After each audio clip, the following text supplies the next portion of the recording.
Today, I'm going to compare the size of the Nikon Zf with the Lumix S9 and Sony A7C Mark II. One of the things that I was worried about when I was first buying the Nikon Zf was just how big it was going to be. I've heard a lot of good things about it, but I've also heard that this thing is really big and heavy. First off, you can see right away that this is a lot bigger than the other two. And just the weight wise, it's about 700 grams, and these two are 500 grams each, which are about 200 grams difference, which is about 7 ounces. And you can feel it too. Like, let me just hold this in front of the camera to show you what they're like. See, it's a lot taller. It's not just a little, quite a lot taller actually.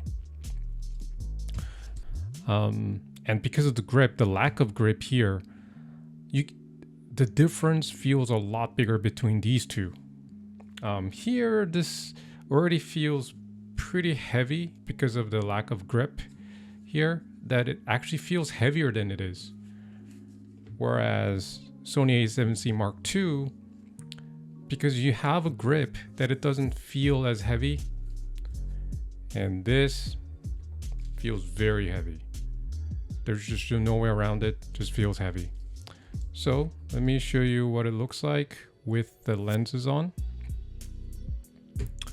Let me just install the kit lens for the Sony A7C Mark II. There you go.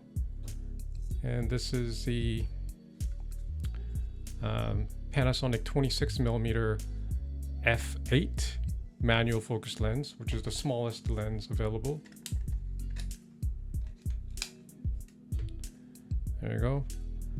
And here for this, I got the 26mm Nikon 26mm f2.8.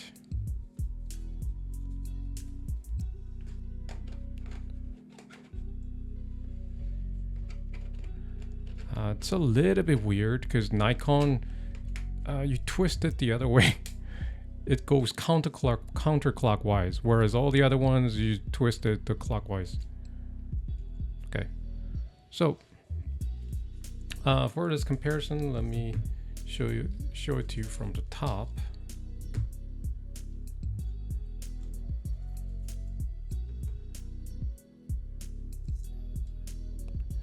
I would say this, in a way, is the smallest one depth-wise, because I can get rid of the hood here, and right away, these two are very close. But whereas this is a manual focus lens, this is autofocus lens, and this is f2.8. That's f8. So there's a huge difference between these two. But depth-wise, it's almost the same. I mean, just a little bit. It's so it's just when it comes to the height, that's where the difference is. See, it's quite a lot taller.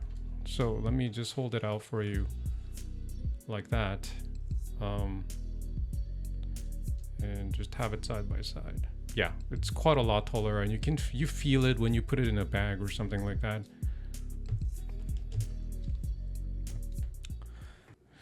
Now let me put on some bigger lenses.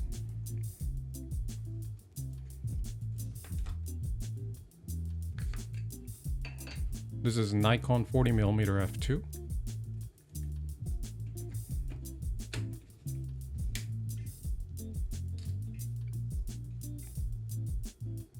Here's Sigma 45mm f2.8, which is kind of one of the smallest prime lenses you can get. Prime auto lenses you can get for this.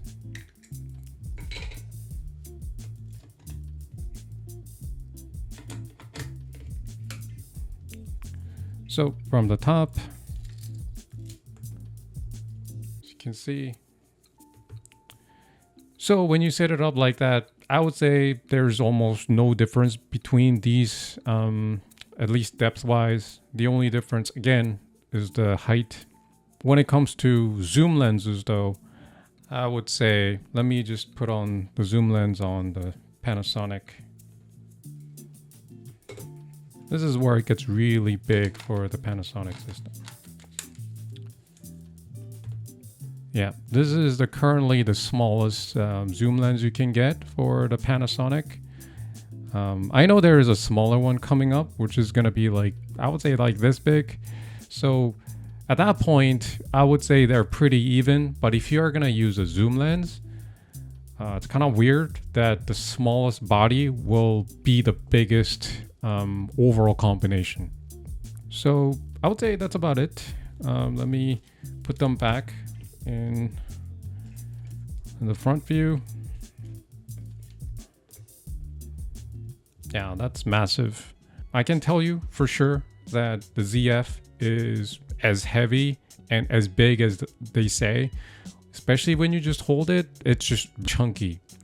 Whereas A7C Mark II, I would say it's pretty, like, it's in between these two. This is actually quite small if you don't mind using the 26mm manual focus lens, which kind of defeats the purpose of getting a full frame lens, in my opinion.